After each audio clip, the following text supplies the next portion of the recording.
Assalamualaikum warahmatullahi wabarakatuh. Halo semua, perkenalkan nama saya Bella Ramasari, NPM 1313043038 dari Prodi Pendidikan Tari.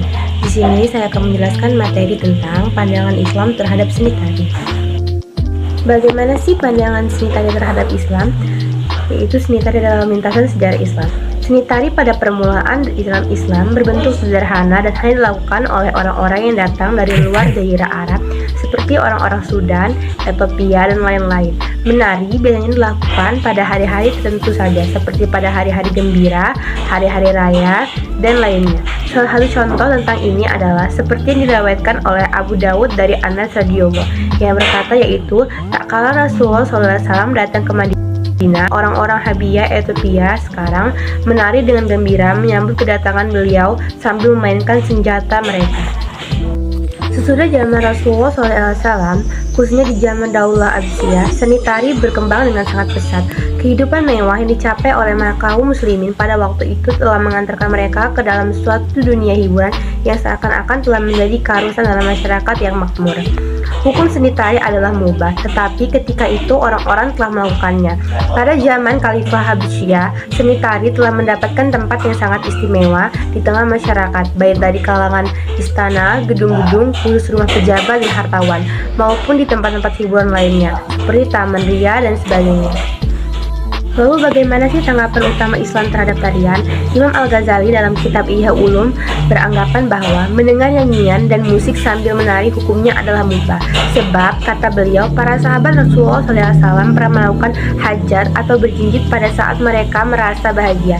Imam Al-Ghazali kemudian menyebutkan bahwa Ali bin Abi Thalib pernah berjinjit atau menari tak kala ia mendengar Rasulullah SAW bersabda, "Engkau tergolong ke dalam golonganku dan aku tergolong ke dalam golonganmu."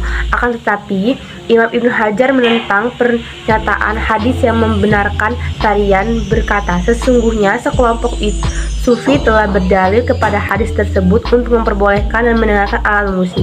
Kemudian Ibnu Al-Jauzi berkata, menurut Abdul Wahfi Ibnu Aqil, Al-Quran mencantumkan keharaman dengan nasah yang tegas seperti firman Allah Subhanahu wa Ta'ala, dan janganlah kamu berjalan di bumi dengan angkuh. Setelah itu bagaimana sih kita menentukan sikap dan pendirian kita? Syara tidak mengharamkan seseorang untuk menggerakkan badan, tangan, kaki, perut, dan sebagainya. Bahkan semua perbuatan itu akan muncul secara alami. Hukum asal untuk menari adalah mubah, selama dalil-dalil syara tidak mengharamkan tarian-tarian tertentu, baik yang berirama maupun yang tidak diiringi musik. Di bawah ini dirinci pandangan syara terhadap tarian sebagai berikut. Yang pertama, syara melarang kaum muslimin menyerupai orang-orang kafir dalam hal-hal yang berurusan dengan agama. Kedua, setiap tarian yang berpasangan lelaki wanita yang bercampur baur dan diiringi dengan musik, maka haram hukumnya. Karena Rasulullah SAW pernah bersabda, kira cemburu itu adalah bagian dari iman, sedangkan muza adalah bagian dari nifak. 3. Seseorang wanita atau lelaki dan bernyanyi dan menari di rumahnya sendiri untuk anggota keluarga atau kerabat yang muhrim. Seseorang istri boleh bernyanyi dan menari untuk suaminya atau kebalikannya, khususnya pada hari gembira seperti hari raya, lahirnya seorang bayi, atau sebagainya.